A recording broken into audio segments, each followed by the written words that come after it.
Oh, c'est dans ce sens-là, mais c'est pas...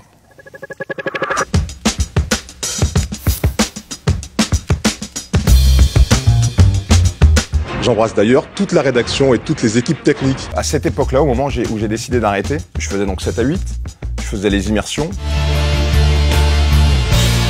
Je présentais une émission sur RTL qui s'appelle Le Journal Inattendu, donc tous les samedis. Et donc pendant les vacances, je présentais le JT. La vie, pour moi, c'est un équilibre entre le professionnel et le personnel.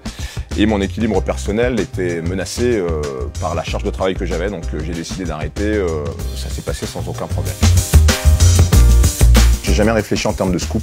Mon plus gros scoop pour moi, ça a été de rencontrer, des SDF et de discuter avec un SDF gare de Lyon assis par terre et qui se confie à moi. Ça a été de réussir à rentrer, toujours dans ce format immersion, dans une mosquée salafiste du côté des femmes, ce qui est extrêmement rare. Grâce à l'imam Salim, nous rencontrons 2 pratiquantes voilées.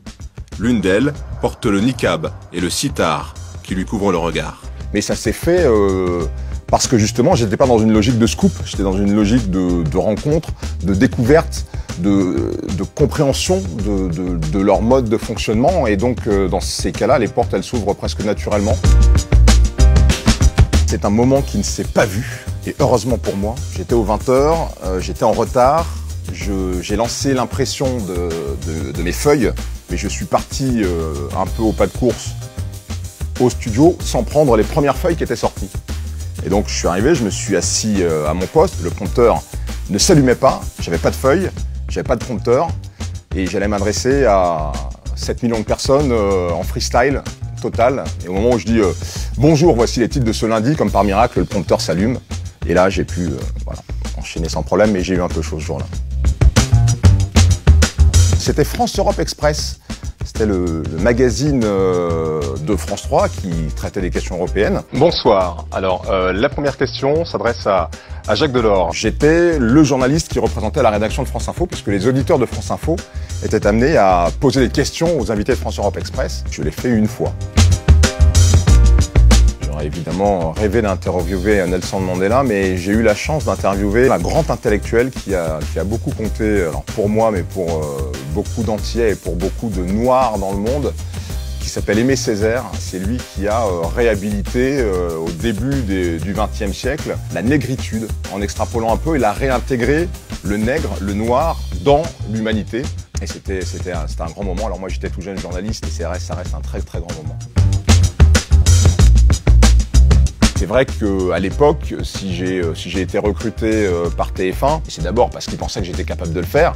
Après, c'est vrai que ma couleur de peau a été un élément en plus.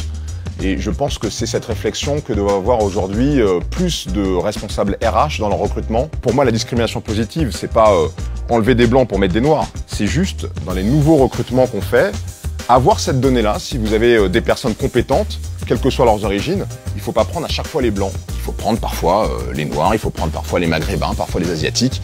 Et comme ça, on a une société, une entreprise qui est à l'image du pays. Et ce pays, il n'est pas fait que de blancs, il est fait de gens de toutes les couleurs.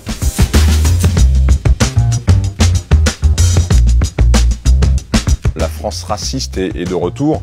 Ça ne veut pas dire que la France est devenue raciste. C'est-à-dire que la minorité, heureusement, très minoritaire encore, raciste, ou en tout cas xénophobe, parce que je pense qu'il y a beaucoup plus de xénophobie en France que de racisme, que cette partie xénophobe de la société française, aujourd'hui elle ne se cache plus, aujourd'hui elle n'a plus peur d'afficher ses opinions, aujourd'hui elle n'a plus peur de dire que, selon elle, l'identité française, c'est une identité blanche, européenne, chrétienne. Ce que j'ai dit à ce moment-là, c'est que effectivement, il y avait une espèce de perte de complexe. On avait affaire à des gens qui étaient xénophobes décomplexés, qui affichaient cette xénophobie, ce qui leur permettait d'insulter une ministre de la République sous prétexte qu'elle était noire, Christiane Taubira en l'occurrence.